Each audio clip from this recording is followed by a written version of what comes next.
vamos a continuar con la ayuda del Señor, con nuestro estudio. Si funciona todo, muy bien, ahí estamos. Bueno, continuamos con esta serie que hemos titulado el estudio de las mitzvot, es decir, de todas esas instrucciones que Dios nos ha dejado en su palabra, que básicamente consisten en aquellos procedimientos que nosotros en nuestra práctica diaria podemos hacer para llevar la vida que Dios quiere que llevemos, y hemos recalcado una y otra vez que junto con esos procedimientos está la promesa de Dios de que eso va a funcionar, porque es algo que Dios ha diseñado. Entonces, a modo de repaso, queremos destacar algunos conceptos importantes. Recuerdan que habíamos dicho que es común en el mundo en el que vivimos poder identificar a personas que a través de un saludo, de la vestimenta, del lugar donde viven o de simplemente cómo comparten una bebida, nosotros podemos identificar fácilmente de dónde viene esa gente, a qué cultura pertenece, y hemos dicho que este tipo de distinciones también se aplican cuando queremos explicar el concepto de santo. Cuando hablamos de santidad, nos tenemos que automáticamente posicionar en la idea de ser distintos o distinguidos en el mundo que nos rodea y tener ciertas características que ya no son de la cultura, del país o de la época donde nos toca vivir, sino que son características propias del pueblo de Dios. ¿Subir más el volumen? Ahí va. Bueno, gracias. Entonces, este concepto surge de las Escrituras, donde claramente el apóstol Pedro dice que nosotros somos una nación santa y no somos un grupo cualquiera, sino que somos o hemos sido adquiridos, comprados por el precio que Cristo pagó en la cruz del Calvario, y por tal motivo tenemos que autopercibirnos como extranjeros y peregrinos. ¿Y hacia dónde es nuestro peregrinaje? No es hacia un edificio, es hacia la patria celestial. Por lo tanto, mientras estemos aquí, en el lugar que te toque vivir, en la circunstancia que te toque vivir, en la cultura que haya a tu alrededor, debemos mantener nuestra buena manera de vivir. ¿Entre quiénes? Entre aquellos que no son el pueblo de Dios, de los cuales nos tenemos que distinguir, no porque nosotros seamos mejores, sino al contrario, recordando siempre que lo vil y menospreciado de este mundo escogió Dios para mostrar su justicia, su gracia, su misericordia.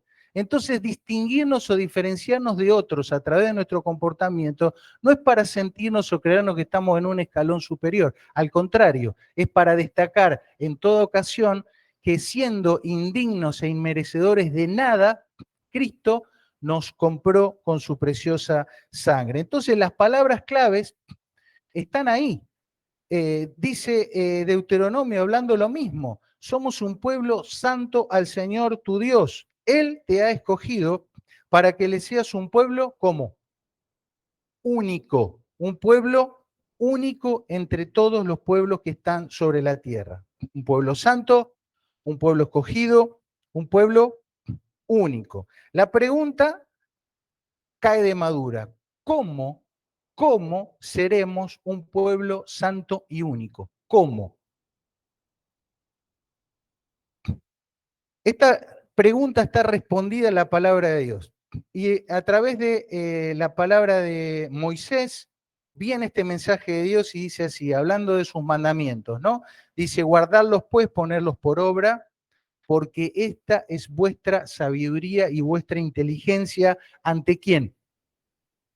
Ante los ojos de todos los otros pueblos, etnias, culturas, grupos sociales, ¿sí? Los cuales, ¿qué van a hacer? Van a oír estos estatutos y dirán: ciertamente pueblo sabio y entendido, nación grande es esta. Pero ¿por qué somos pueblo sabio y entendido? No es por nosotros, sino es por lo que dice acá. ¿Qué nación grande hay que tenga dioses tan cercanos a ellos como lo está el Señor nuestro Dios en todo a cuanto le pedimos. Nosotros obedecemos y seguimos a un Dios cercano. Y esa cercanía se concreta, se perfecciona, madura y se cristaliza. ¿Cómo o cuándo? Cuando nosotros comprendemos y aplicamos esos estatutos, esos justos juicios de Dios, esas leyes de Dios que Él ha puesto para nosotros. Entonces, todas las palabras claves que vemos aquí nos hacen entender que no hay, a la luz de la Escritura, del Génesis al Apocalipsis, no hay otro plan. No hay un plan B. No hay un Dios del Antiguo Testamento y un Dios del Nuevo Testamento. No hay un Dios que a veces es malo, a veces es bueno. Hay un único y sabio Dios quien ha sido manifestado a nosotros en la persona de Jesucristo, quien dice ser el mismo ayer, hoy y por los siglos. Y dice que Él nunca cambia, porque es fiel y verdadero. Y ya hemos insistido tantas veces que estas dos características, la fidelidad y la verdad que residen en Dios, en Cristo, es porque Él nunca cambia. Entonces, teniendo esta premisa, estamos avanzando en el estudio, en el aprendizaje, en el desafío personal a comprender y a bajar a la vida práctica.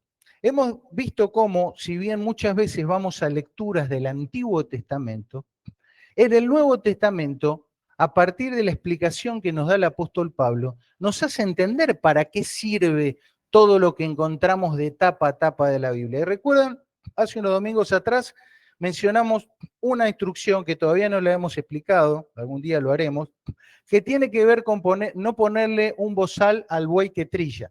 ¿Sí? Yo decir, bueno, yo no tengo ni buey, ni campo, ni nada, esto no tiene nada que ver conmigo. Sin embargo, el apóstol Pablo hace un análisis de esto, inspirado por Dios, como nosotros lo creemos, y lo dice así: ¿tiene Dios, ahí abajo en negrita, cuidado de los bueyes? ¿O lo dice enteramente por nosotros? Pues por nosotros se escribió. Entonces, todas las instrucciones que encontramos en la palabra de Dios, de alguna u otra manera, han sido intencionalmente puestas por el Señor para que impacten en nosotros y nos afecten positivamente de alguna u otra forma, ¿sí? Fíjense qué hermoso esta declaración del profeta Isaías. El Señor se complació, algo que le da complacencia a Dios, por amor de su justicia. ¿En qué? En magnificar la ley y engrandecerla. Si hay algo que a Dios le complace, es que sus leyes, que sus estatutos, que sus instrucciones se magnifiquen, se engrandezcan. ¿Y dónde se va a producir eso? ¿Dónde? ¿Le duele el pecho? ¿No? Así dice Juanjo. ¿Qué querrá decir? En su pueblo, en nosotros.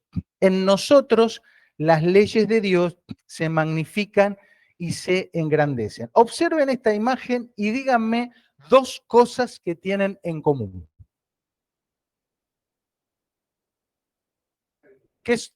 Están todas caídas. ¿Y qué son? Son señales de tránsito, o viales, digamos, señales viales, y todas están caídas. Observen ahora cómo están las señales viales. Levantadas, ¿no? Como tienen que estar, erguidas. Esto es lo que significa magnificar y engrandecer las instrucciones de Dios. Y esto es precisamente lo que Jesús hizo con toda categoría y con toda perfección. Y él lo dijo así: no piensen que he venido a abrogar, es decir, a anular, ¿qué cosa?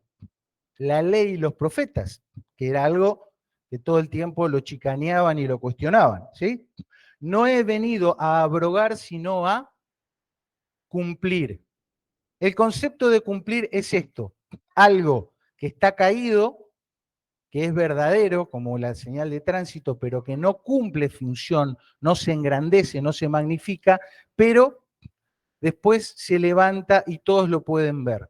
Ese es el efecto que se produce en el mundo que nos rodea cuando nosotros observamos, cumplimos y obedecemos las instrucciones de Dios. Se yerguen, se levantan, se cumplen. Ahora, algunos piensan que como Jesús cumplió a la perfección todas las instrucciones que le correspondían a él, ¿sí? Porque la Biblia tiene instrucciones para la mujer en su periodo y Jesús no tuvo nada que ver con eso, entre otras cosas. Probablemente él ha cumplido por ser un adulto joven viviendo en la tierra de Israel un 30% de todas las instrucciones, las otras no eran de su competencia. Sin embargo, uno piensa ilusamente que como él lo cumplió, ya lo cumplió, ya está. Eso es como pensar que alguien que entra a una carrera universitaria y termina la universidad con promedio de 10, después va y le pone una bomba a la universidad. No, no tiene lógica ni cabeza. Es simplemente destacar que él, en su vida y práctica, levantó, irguió, mantuvo, defendió, celebró, siguió, llenó y desbordó la aplicación de las instrucciones de Dios como nadie más. Y ahora, ¿qué nos dice? Ejemplo, les he dejado, muchachos, por acá es el camino, ¿sí? Seguir las pisadas del maestro. Entonces, poner en actividad o levantar cada una de sus instrucciones abre un abanico de posibilidades, porque la dinámica de la vida cambia. Hay mujeres, hay hombres, hay jóvenes, hay viejos, hay ricos, hay pobres, hay sanos, hay enfermos, hay gente con diferentes historias de vida. No es lo mismo vivir ahora que hace 40 años, hace 100 años, hace 1000 años. Entonces la dinámica de la vida cambia y cada uno de nosotros puede experimentar un sinnúmero de situaciones en las cuales esas instrucciones de Dios se tienen que levantar. De tal manera que cada uno de nosotros podría escribir libros y libros y libros de cómo las instrucciones de Dios han sido relevantes y han sido significativas para tu vida. ¿Sí? Y eso pasa en el hablar cotidiano. El otro día una persona me dice, estaba por tomar una decisión, me iba a ir a otra ciudad y me llegó el libro de Ruth y me puse a leer Ruth. Esa historia, ese testimonio transformó la mirada de esa persona y encauzó las decisiones de vida que ella tenía que tomar en ese momento a partir de esa experiencia con la palabra de Dios. ¿Sí? Y a mí jamás en la vida se me hubiera ocurrido considerar el libro de Ruth para tomar una decisión si me tengo que quedar acá o me tengo que mudar. Pero es mi historia en vinculación con la palabra de Dios. Y vos tenés que tener la tuya. Es por eso que tal vez de alguna manera, por eso lo puse ahí en Juan 21, 25, dice Juan que, bueno, él escribió una serie de cosas que Jesús dijo e hizo. Pero dice el texto que si se escribieran todas las cosas que Jesús hizo y enseñó, dice, no alcanzaría la tierra para albergar todos los libros. ¿Sí? Porque es así. Bueno, él lo vivió a cabalidad, pero puede ser tu realidad y la mía, porque reside en nosotros, si es que has confiado en Cristo como tu Salvador. Entonces reside en ti y en mí el poder que levantó a Cristo de los muertos. Ese poder de una vida indestructible también reside en ti y en mí para que la palabra de Dios, con el poder de Dios, opere en nosotros de una manera que va más allá del razonamiento humano y de la inteligencia humana. Es simplemente cuestión de creer y confiar. El domingo pasado, Santi nos introdujo en este tema que tiene que ver con el año sabático, ¿sí? Y básicamente trajo dos instrucciones que él desarrolló y lo pueden encontrar ahí en YouTube, en Facebook, si lo quieren volver a escuchar. Una tenía que ver con el descanso de la cosecha de la tierra al séptimo año y el segundo tenía que ver con el perdonar toda deuda al 7º año. ¿Recuerdan? ¿Sí? Bueno, entonces, hoy vamos a continuar con este conjunto de instrucciones, pero él dejó una pregunta, ¿sí? Y la pregunta es esta: ¿qué es descansar? ¿Qué entendemos por descansar? Descansar, ¿a qué apunta? ¿A qué, dónde hay el fondo del principio bíblico respecto a esto? Entonces, les quiero invitar, queridos, a que en esta serie que empezó Santi el domingo pasado y que vamos a seguir por los próximos 2 o 3 domingos, perdón, estemos abiertos al aprendizaje, ¿sí? Nadie va a imponer nada, nadie va a bajar taxativamente ninguna línea, porque ya lo acabo de decir hace segundos. Necesitamos que la experiencia de la palabra de Dios sea tu realidad y que vos escribas tu libro, tu historia, tu bitácora de vuelo, explicando y testificando de cómo habrás de levantar en alto, de guardar y de cumplir a plenitud cada una de sus instrucciones. Sin embargo, sin lugar a dudas, si ya has estado algunos años en una iglesia evangélica estudiando la Biblia, ya tendrás un marco referencial, un conjunto de conceptos que está bien, pero te animo en estos 2 o 3 días a que puedas abrir tu mente a eso, porque tal vez cosas que escuches no sean del estándar que siempre escuchaste, ¿sí? Entonces, nosotros, o yo en este caso, voy a tratar de ser lo más sobrio y lo más prolijo con la exposición de la palabra de Dios, y dejaremos que sea Dios quien opere en cada uno de nosotros para lo que va a ser la bajada práctica. En síntesis, parte de la intención de estos días, de estos estudios, va a ser tener una mirada diferente de algunos pasajes bíblicos, y seguramente si hace poco que estás en contacto con la palabra de Dios, esto te va a resultar más sencillo, más ágil, precisamente por tal vez tener menos preconceptos o estar más abierto. Pero sea como sea cual sea nuestra historia, nuestra condición, vamos a ir lento y sin afán, sin apuro y sin la ansiedad de querer tener todas las respuestas y resolver todos los cuestionamientos. Dejemos que Dios vaya trabajando en nosotros. Cuando comenzamos con estos estudios, tomamos esta metáfora, ¿no? Para decir que a veces, para poder entender algunos aspectos de las instrucciones de Dios, vamos a tener que hacer un ejercicio que lo pusimos con la metáfora del salto en garrocha, porque en un momento tal vez puedas sentir que no estamos yendo para adelante, ¿sí? Que no estamos avanzando rápidamente y respondiéndote todos los interrogantes que te generan. O estamos tocando temas que tal vez para ti no sean del todo significativos o no sean muy prácticos. Pero tranquilo, ¿sí? Porque es parte del proceso para tomar el impulso necesario y poder después sí avanzar. ¿A dónde queremos llegar? Bueno, queremos disfrutar de esta experiencia con la palabra de Dios y encontrar aplicaciones de la palabra de Dios que sean relevantes, que no sea solamente llenarnos la cabeza de información, sino que sean conocimientos que vos y yo lo podamos bajar a nuestra vida práctica y que también sean aplicables a la vida individual y también a la vida como comunidad de fe de los que estamos aquí. Indudablemente, este proceso nos va a llevar a que aparezcan también, ¿qué cosa? Nuevos interrogantes. Y eso es conveniente que suceda.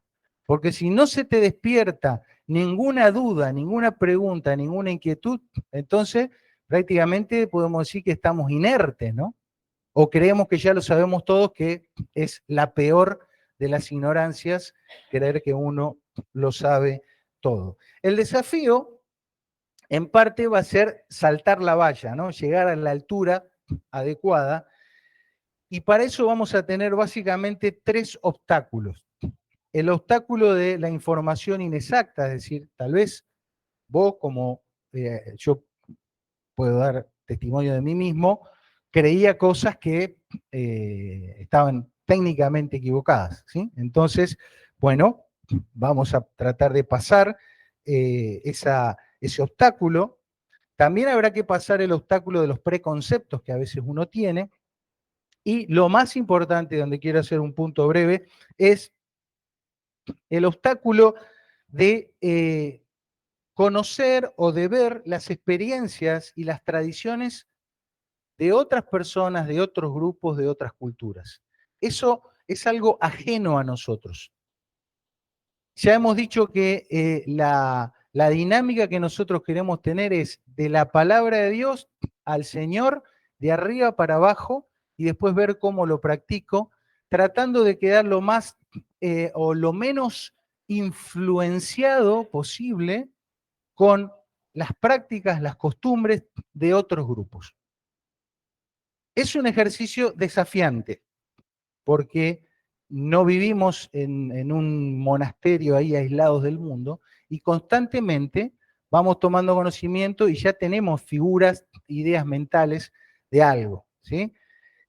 Los cuales a veces pueden ser complicados de modificar y puede ser un desafío grande. Observen, por ejemplo, lo que nos pasa con esto. No tiene que ver con el estudio de las instrucciones ni del Shabbat que vamos a ver hoy, pero observen lo que pasa con esta imagen. ¿Qué representa esta imagen para ti?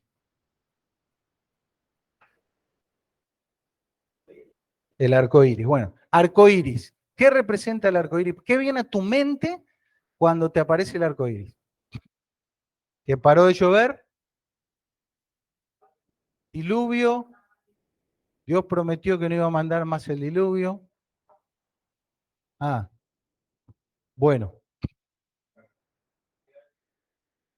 El joven que recibe, él sabía también que el arco iris y el pacto que Dios hace con Noé, pero actualmente hay otra imagen que viene, que es que esto representa a una comunidad que está en las antípodas, totalmente opuesto a todo lo que tenga que ver con las instrucciones de la palabra de Dios, ¿sí? Entonces no vamos a hablar de eso ahora, pero quiero que observen cómo a veces es complejo separar una cosa de otro y puede ser bastante desafiante en algunos casos, ¿sí? Y habrá que ver si tal vez esto yo creo que ya es una lucha perdida, ¿no? Y tampoco uno va a ir al muere en confrontaciones por defender el arco iris. Tenemos otras cosas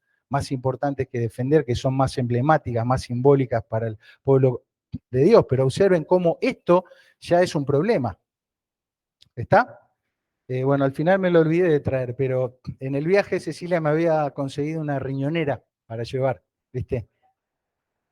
Le digo, dame una riñonera, me da una riñonera multicolor el arco iris, ¿no? Ah, linda.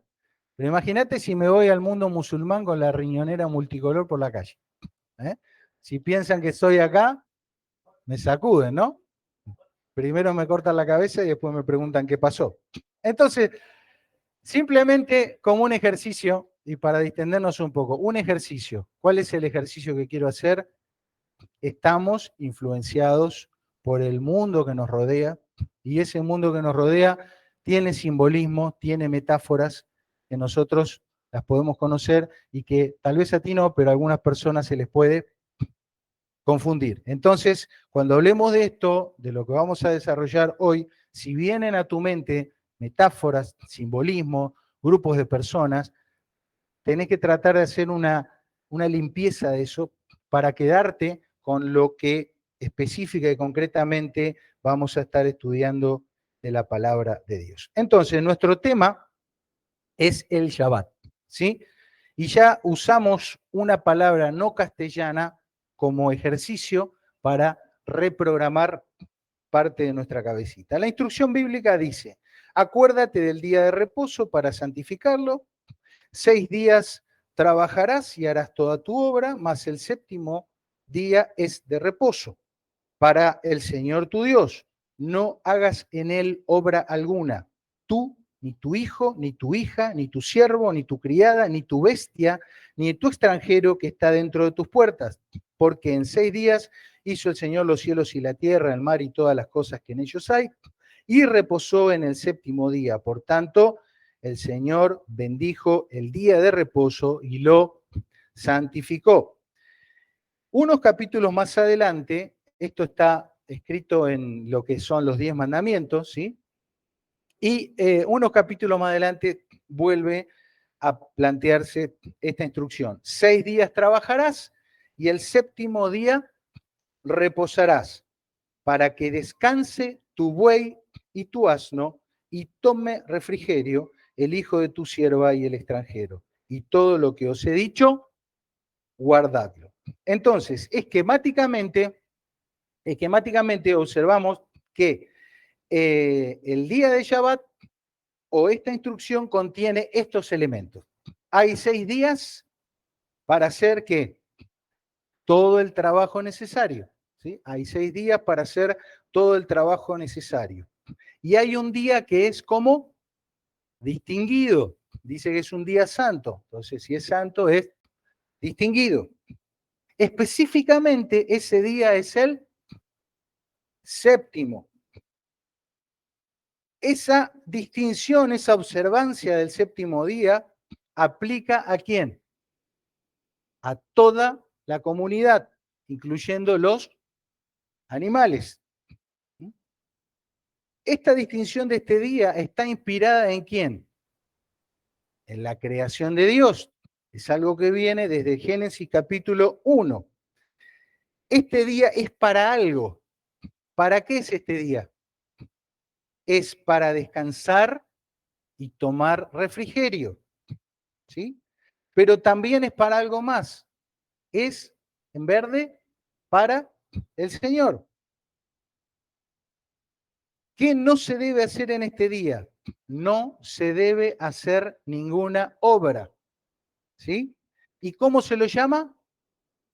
Día de reposo, ¿sí? Esto es el extracto de lo que dice la instrucción sin ningún tipo de comentario o apreciación personal al respecto. Entonces, la propuesta, queridos, en nuestro plan de estudio para las próximas semanas, es que hoy podamos definir brevemente algunos términos.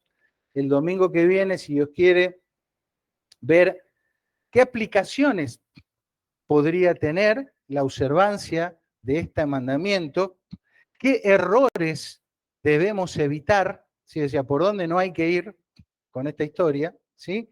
Y en signo de preguntas, porque ya depende más de ustedes que de mí, dejar una cuarta presentación, porque la de Santi fue la primera, para evacuar o tratar vuestras inquietudes y vuestras dudas. Es decir, si en estos próximos 15 días hay silencio de radio, yo asumo que no hay nada más para decir, por lo menos por ahora, y eso estaría bien, ¿sí? Si ustedes hablan y comentan entre ustedes y yo no me entero, tampoco puedo colaborar nada con ustedes, ¿sí? Entonces, estamos a una distancia a una conversación de distancia, ¿sí? Entonces, tenés dudas, inquietudes, planteos, lo único que tenés que hacer es formularlas, ¿sí? Y en base a eso podemos trabajar. Entonces, ¿qué términos tenemos que definir hoy? Estos que aparecen ahí y que aparentemente son todos sinónimos, pues no es así, ¿sí? Sábado, Shabbat, séptimo día o día de reposo, no son todos sinónimos estrictamente. Entonces vamos a desglosarlos brevemente. Sábado es lo mismo que Shabbat. Según la Real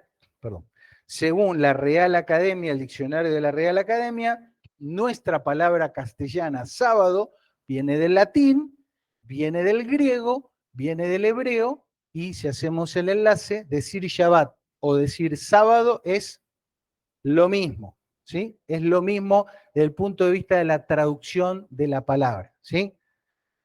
¿Cómo se dice perro en inglés? Dog. Vos decís dog y decís perro, es lo mismo. Si decís sábado o Shabbat, es lo mismo, ¿sí? No hay que enloquecerse. Pero hay dos detalles que tenemos que tener en cuenta para tener la definición de la palabra, la etimología. El primer detalle es que la contabilidad del día, de una jornada en lenguaje bíblico, es diferente a la nuestra, ¿sí? En la Biblia, los días comienzan al atardecer y terminan al atardecer del otro día. Por lo tanto, el Shabbat comienza a la tarde de nuestro viernes y termina a la tarde de nuestro sábado, ¿sí? Entonces, vale la pena aclararlo. Lo segundo que debemos decir es que Shabbat en la Biblia no solamente es el día sábado, sino que también hay otras festividades, otros días especiales, otros días festivos que también en la Biblia se los llama Shabbat, ¿sí? Y que esos días podrían caer cualquier día de la semana, ¿sí? Entonces, como pasa con el 1 de mayo, ¿cuándo cae el 1 de mayo? Y puede caer cualquier día de la semana o como tu cumpleaños, ¿sí? Entonces, puede ser que haya una semana donde haya el Shabbat semanal, que arranca viernes a la tarde, y que esa semana haya otro Shabbat, otro día de reposo, ¿sí? Este es un dato que ahora no es relevante, pero sí cuando uno quiere estudiar las cronologías y de cómo se fueron dando algunos acontecimientos en la Biblia, especialmente, y ya lo hemos estudiado, cuando hablamos de la última semana que vivió Jesús, qué día se le crucificó, cuántos días estuvo en la tumba, etcétera, etcétera. Entonces, para poder tener eso en el día de la semana que fue, se debe tener en cuenta este concepto. La segunda definición que queremos decir es que sábado es igual que Shabbat y es igual que decir el séptimo día, ¿sí? Son todos sinónimos, ¿sí? Pero también es importante que recordemos que no hay ninguna evidencia bíblica, ni en forma explícita, ni en forma implícita, de que el mandamiento sobre el séptimo día se haya cambiado para otro día de la semana. Entonces, de tapa a tapa no hay forma de decir que Dios cambió el séptimo día por el miércoles o por el domingo, ¿sí? Eso no está en la Biblia, ¿sí? No se angustien porque ahora estamos reunidos un domingo y no un sábado. Tranquilo, no pasa nada con eso. Está todo bien. Pero estamos tratando de ser objetivos y serios en el estudio y debemos decir esto, ¿sí? Entonces, celebramos o nos reunimos el día domingo por una cantidad de argumentos así largas, ¿sí? Pero que son argumentos que no provienen de la palabra de Dios, provienen de las tradiciones muy antiguas que han tenido los cristianos prácticamente desde el primer siglo después de Cristo. Pero tenemos que ser objetivos con la información porque estamos definiendo términos. Bueno, pero hasta ahora les dije que no son sinónimos y todo lo que mencioné son sinónimos. Entonces ahora sí vamos a entrar en las dos palabras que efectivamente no son sinónimos. ¿Y qué es? La palabra Shabbat y la palabra día de reposo. No son exactamente la misma cosa. Entonces, ¿qué es Shabbat según el diccionario? Observen, es un verbo o es una familia de palabras que pueden modificarse. Es un vocablo que significa cesar, suspender, anular. Entonces, es una palabra que sirve como un instrumento, como una herramienta para indicar algo. Si yo te digo, mañana es día de cobro. ¿Qué te estoy diciendo? Que ese día van a suceder cosas, o es día de pago. O yo te digo, mañana vencimiento. ¿Qué viene a tu cabeza? Acciones. Tenés que pagar, ¿sí? O pedir prórroga, o saber que te van a venir los intereses. Te digo vencimiento nomás. Che, mañana vencimiento. Y en tu mente ya se elaboran cantidad de acciones que tienen que ver con esa palabra. Es lo mismo con Shabbat. Si yo te digo, che, fíjate, mañana Shabbat, a tu mente tiene que venir ¿qué cosa? Esto, cesar, suspender, anular. Entonces podemos leer el mandamiento que leímos hace un ratito pensando en esto. Acuérdate del día de Shabbat, ¿no? Esa era la instrucción. Es decir, acuérdate del día de la cesación, del día de la pausa, del día en que se suspende toda obra. Y después, por si no te queda claro, el mismo mandamiento te lo dice, no hagas en él obra alguna. ¿Está? ¿Hay alguna duda de qué significa Shabbat y qué es lo que no hay que hacer en Shabbat? Creo que es claro, ¿no? No hay que hacer obra alguna. Pero debemos aclarar esto que tiene que ver con el significado de la palabra. El Shabbat es un medio, es un instrumento, no es un fin en sí mismo. Es un medio, un instrumento que Dios dejó en su palabra. ¿Para qué? Para que a través del Shabbat, es decir, a través de la cesación, de la suspensión de toda actividad, vos puedas tener ¿qué cosa? ¿Qué cosa? Fíjate, 6 días trabajarás y el séptimo día, ¿qué es? Shabbat, cesación. ¿Para qué? Te lo dice. Dios te dice, ¿para qué está este día? Este día está para que descanse tu buey y tu asno y tome refrigerio el hijo de tu sierva y el extranjero. ¿Qué es tomar refrigerio? Tereré, no. La idea es un respiro.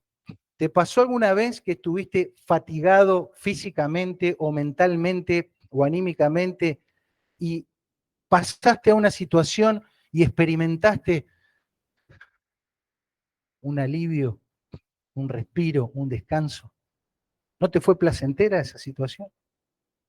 Bueno, eso es lo que Dios quiere que su pueblo experimente al cesar, al suspender, al anular toda obra. Entonces, la segunda palabra que tenemos que enfatizar aquí es no solo el Shabbat, que va a ser un instrumento, una forma, un medio, sino la palabra menujá, que significa reposo, descanso, refrigerio, respiro. En resumen, Shabbat es un instrumento para la menujá. Shabbat es un instrumento, una herramienta para la menujá. ¿Hay alguna cosa, algún ejemplo en nuestra vida cotidiana que no tenga que ver con la Biblia, nada? Nuestra vida fuera del mundo bíblico, que sea similar a esto? Vacaciones, muy bien. ¿Qué más? ¿Eh? Los domingos, algo más común todavía, que está los feriados, más común todavía. ¿Eh? Las licencias, pero más mejor todavía porque todos lo disfrutamos. La siesta, yo me levanto de la siesta, estoy hecho pomada porque no sé, casi que dejo de existir, entonces me despierto peor que antes. Fíjate, ¿qué es esto? El recreo, el recreo, ¿sí? El recreo es el Shabbat para la menujá en el ámbito educativo escolar, ¿sí? Y en el recreo, ¿qué pasa? ¿Nadie hace nada? No, al contrario. Chisito con coca. Haces otras cosas, ¿sí? Haces otras cosas que van a traer otros beneficios que el aula no te puede dar. ¿Sí? Entonces, esta es una forma sencilla de entender qué es el Shabbat. ¿Sí? Es el instrumento para que vos y yo experimentemos el alivio, el respiro, la restauración que necesitamos para la vida diaria. Entonces, cuando el Shabbat está en ejecución, está funcionando, forma parte de nuestra vida, ¿qué podemos hacer?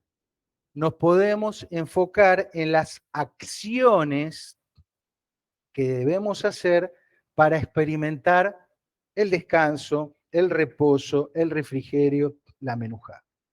¿Sí?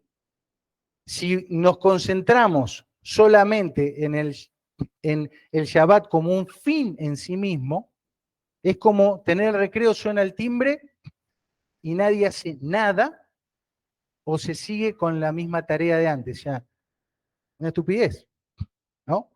Entonces, dicho de otra manera, la menujá, el reposo, el descanso, el refrigerio, es para el Señor, es para celebrarlo a Él, es una experiencia restauradora, no sé si existe restaurativa, pero restauradora, es el alivio de nuestras obras. Porque no sé qué te ha pasado a vos en la vida, pero el trabajar dignamente y responsablemente también trae fatiga, trae angustia, trae pesar, trae problemas, y aquellos que por estúpidamente creernos que éramos Superman hemos dejado de reposar y de descansar, lo único que hemos encontrado, ¿qué es? Enfermedad de toda índole y daño de todos tipos. Es un respiro. Hay algo más que tiene que ver con esto. Fíjate, acuérdate que fuiste siervo, que fuiste esclavo en tierra de Egipto y que el Señor, tu Dios, te sacó de allá con mano fuerte y brazo extendido. Por lo cual el Señor, tu Dios, te ha mandado que guardes el día de reposo. ¿Y qué podés hacer el día de reposo? Acordarte que eras esclavo y que Dios te sacó de allá. Y eso va a ser una de las partes centrales para experimentar el reposo, el descanso y el refrigerio. Brevemente, veamos a Jesús observando el Shabbat y utilizándolo como un instrumento para la menujá. Solo vamos a leer sin explicar. Vino a Nazaret, donde se había criado. En el día de reposo entró a la sinagoga conforme a su costumbre y se levantó a leer, y enrollando el libro lo dio al ministro y se sentó. Los ojos de todos en la sinagoga estaban fijos en él y comenzó a decirles: hoy se ha cumplido esta escritura delante de vosotros. Descendió Jesús a Capernaum, ciudad de Galilea, y les enseñaba en los días de reposo, y se admiraban de su doctrina, porque su palabra era con autoridad. Aconteció también que otro día de reposo, que él entró en la sinagoga y enseñaba. Y estaba allí un hombre que tenía una mano, tenía seca la mano derecha, y dijo al hombre que tenía la mano seca: levántate y ponte en medio. Y él, levantándose, se puso en pie. Entonces Jesús les dijo: os preguntaré una cosa, ¿es lícito en el día de reposo hacer el bien o hacer el mal, salvar la vida o quitarla? ¿Cuál sería la respuesta a esta pregunta? Sí, sí, porque es parte de la menujá, la restauración, el respiro, el descanso. Entonces, mirando a todos alrededor, dijo al hombre: extiende tu mano, y él lo hizo así, y su mano fue menujá. Su mano fue menujá. Y había allí un hombre que hacía 38 años que estaba enfermo. Cuando Jesús lo vio acostado y supo que llevaba ya mucho tiempo allí, le dijo: ¿quieres ser sano? Este hombre estaba necesitando reposo, descanso, refrigerio, restauración, menujá. Jesús le dijo, levántate, toma tu lecho y anda. Y al instante aquel hombre fue sanado, tomó su lecho y anduvo. Era el día de reposo aquel día. Menujá, restauración. Queridos, acuérdate que fuiste esclavo y que el Señor tu Dios te sacó de allí. Ya sabes lo que podés empezar a experimentar o a recordar el séptimo día, el día de reposo. Recordar de dónde Dios te sacó. Pero tal vez esta no sea tu experiencia y seas uno o una de los tantos que todavía están buscando el alivio o el respiro. Esta noche, sin importar tu edad, tu condición, sin importar si hace mucho que venís, hace poco, los que nos están mirando por las pantallas, esta noche puede ser tu noche para encontrar el mayor de los alivios, el mejor de los reposos, el descanso total, encontrar a Cristo como tu Salvador personal, para que vos también puedas cada séptimo día de la semana acordarte que fuiste un esclavo, pero que Dios te sacó de allí. Cristo pagó el precio. Cristo pagó el precio para que vos y yo podamos ser libres. Por eso Él lo dijo así, y ahora podemos entender cada vez mejor qué significan estas palabras. Venid a mí los que estáis trabajados y cargados, y yo os haré menujá, menujá.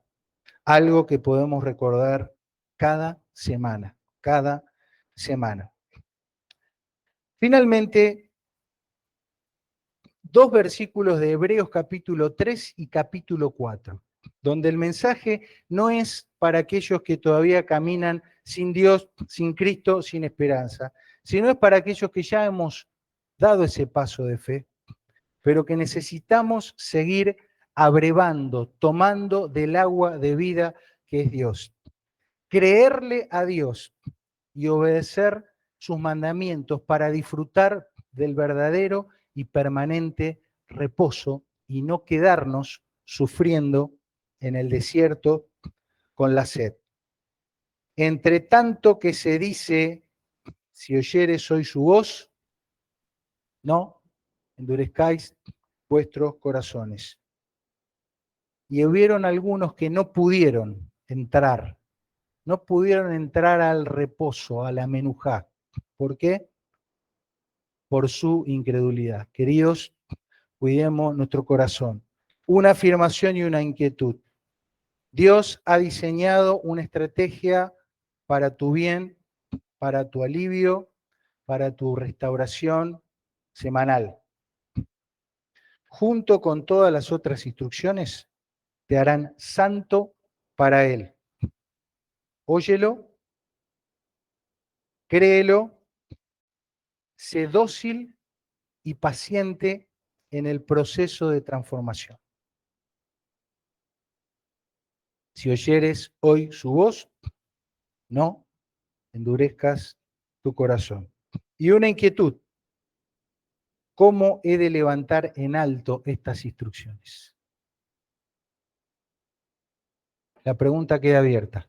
Empezá a escribir tu libro, tu historia, en el cual puedas cada día decir cómo Dios y de qué manera Dios te va guiando para que sus instrucciones, no solo el Shabbat, sino todas las que vamos aprendiendo, se levantan, se cumplen, se guardan y están a plenitud en tu vida como también en la mía. Vamos a orar.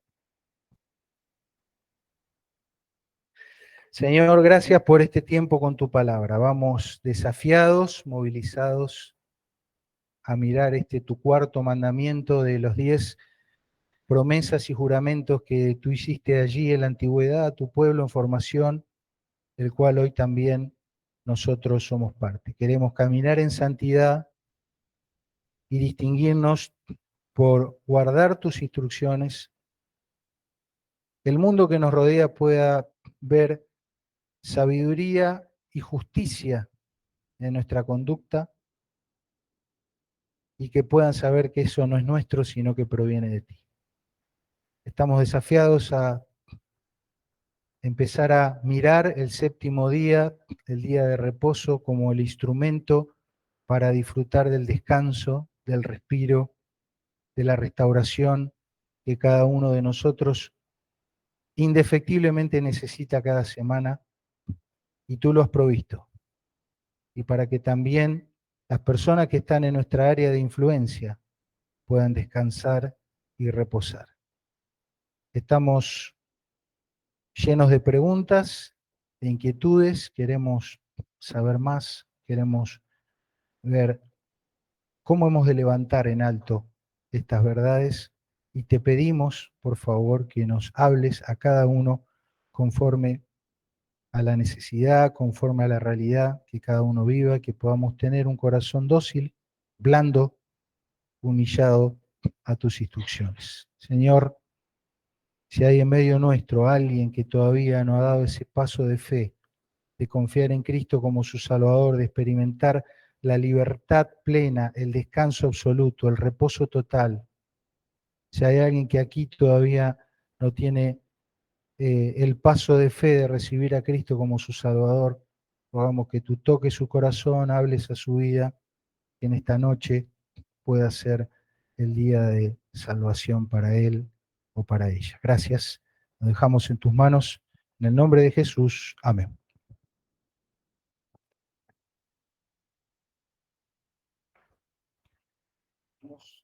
Que tengan buena semana, que Dios les bendiga.